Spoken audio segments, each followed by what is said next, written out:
Sometimes I really hate shore excursions. It's not that I don't enjoy visiting these amazing places that cruise ships go to. In fact, that is what drew me to cruising in the first place. The issue for me is they're not all the same, and in a lot of cases, there are some common bonds that make a quote unquote bad or poor shore excursion experience. And thinking about them, I came up with a list of reasons why sometimes I really hate shore excursions. Number one, hurry up and wait. This is very true of group shore excursions where it just seems like there's a lot of hurry up, get to a spot, be there, and then wait and hold on, and then a lot of standing around and just waiting for something else to happen. Sometimes it's a logistical issue, like maybe you all need to wait in this particular spot because it's not our turn to go do something, maybe go into a museum or go into this building, or our turn in the queue, or there's traffic, whatever. But in a lot of cases, there is simply a lot of, arrive at this time, and you do so because you're following the rules. And then it's like, well, we actually told you to come here a lot earlier because we want to make sure everyone's here and there's no stragglers, and thus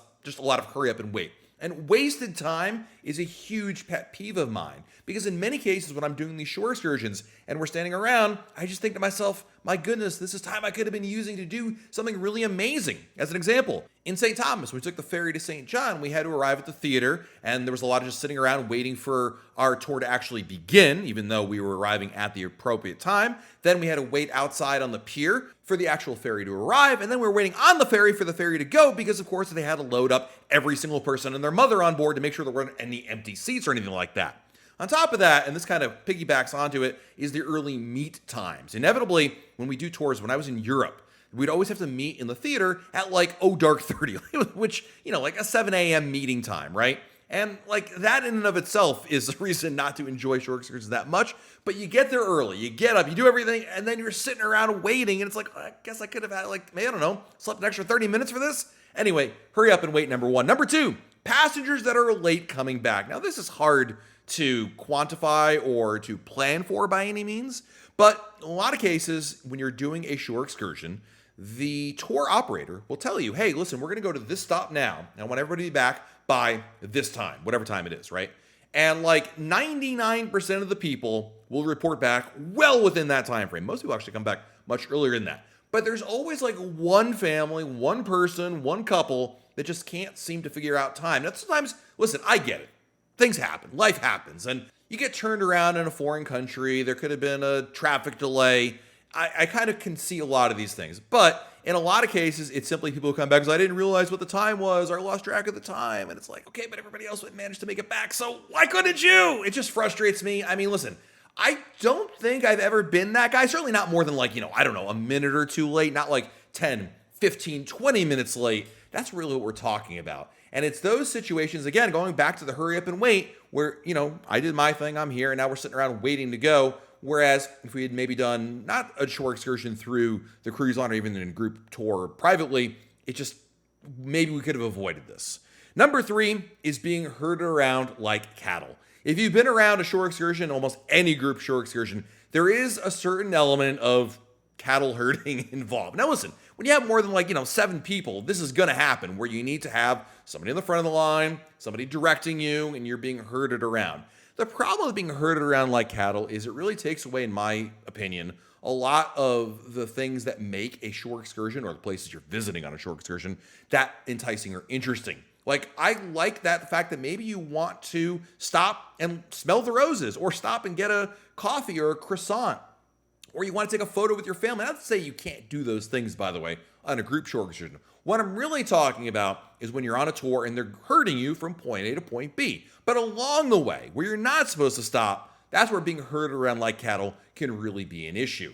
And the bigger the group, the more of this mentality that can happen. Now, in some cases, especially if you're going to a not so popular spot, you might find actually that the herding is not so much of an issue because there's less people to contend with. The more popular a spot is, the more herding that's involved with it, certainly. In many ports of call, when you're on a group shore excursion, there's other groups, either through the cruise line or other cruise lines or just independent companies, that are competing for the same spots. And they want to keep everybody together, so as a result, you end up getting herded. And it's not the most enjoyable experience, and it kind of leads to this kind of like, not so much wasted time, but more opportunities are lost as a result of it, in my opinion.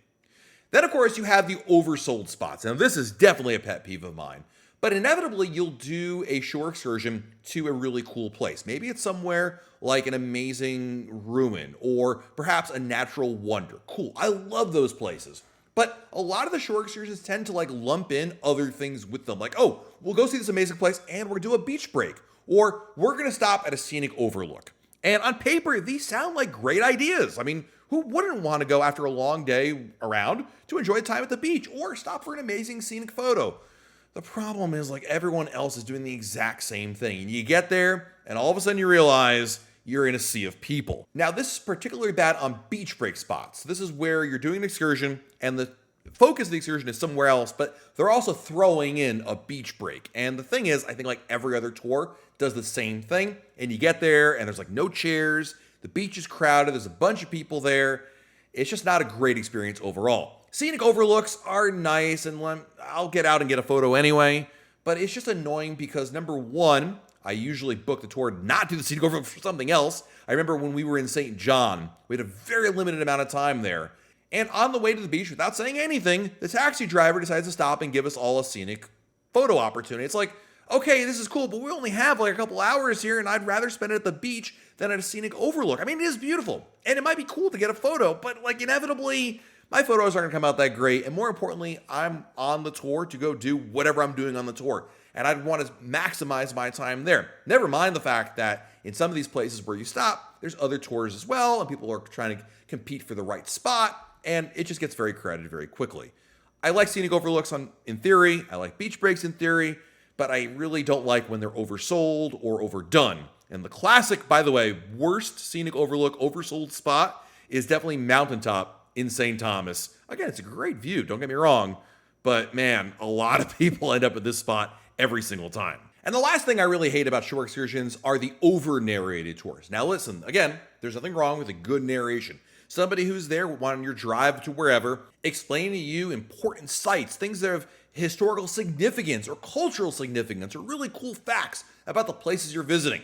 What I don't need is the tour guide that also points out the McDonald's, the Walmart, when the latest Costco was added to the area, and other useless facts that basically the guy or gal is simply talking to fill up time. I've been on many of these tours. I remember in Victoria, British Columbia, Canada, going to Butchart Gardens, beautiful place, and it's like, I don't know, an hour or so from where we were, but along the way, the tour guide just talked the entire time, and he was pointing out literally like every retail store along the way. It's like, number one, I can look out the window and see the Burger King sign just as much as anybody. Number two, more importantly, I don't need Burger King pointed out to me. But he literally was pointing out like every single thing, and this definitely happens more often than not. I get it, there's like a fine line between being informative and helpful versus oversharing, and I think in a lot of cases, some tour guides feel they need to continuously talk a lot in order to give the passengers the sense that they are informative or being able to share information. And it's one thing, obviously, the passenger asks for it,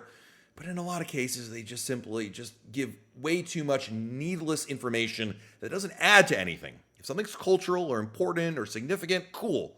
But we don't need like a lay of the land or where the best neighborhood is and where this guy grew up and the story from high school. Like, just the facts, man. All right, so there you go. There's all the reasons why I hate shore excursions. And by the way, you shouldn't let any of these put you off from booking them. Just understand that it's not you. Sometimes these things are universal. And obviously you could book your own shore excursions. You could do a private tour. You can go on your own and avoid a lot of these issues. But of course, there are benefits of booking a group shore excursion beyond some of these things we talked about here. There's the downsides. Of course, like everything in life, there's pluses and minuses. But I just wanted to share things that really grind my gears. Let me know in the comments below, what aspects of a shore excursion do you hate the most? Let me know in the comments below. While you're down below our video, hit the like button, subscribe to our channel, and turn on notifications. That way, YouTube lets you know of a brand new video to share. This has been Matt from RoyalCaribbeanBlog.com, and we'll talk again real soon.